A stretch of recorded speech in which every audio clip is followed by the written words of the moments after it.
Good day mga ka-farmer. Ayan na nga, ilang araw nang hindi na ulan. Kaya kami magpapatubig na.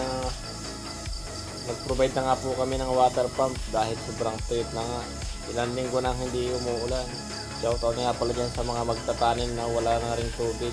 Kaya tagot-tagay namin din itong sa amin. Kagandahan nga pala ka mga ka-farmer pagka may water pump ay mas marami ang madidiligan. Tsaka hindi ka nga gaanong marurugado kabubungat ng tubig dito sa sapa. Medyo malalayo rin nga pala yung aming pinagkukunan ng tubig na to.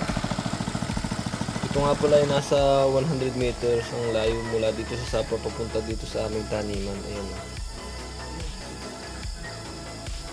Magkasama nga pala kami ng kapatid ko sa pagdidilig dito sa gulayan. Ayan. Ginagawa namin, pinupuno lang namin yung 3 drum saka yung mga timba. Pagkatapos, pinapatay na ulit namin yung makina.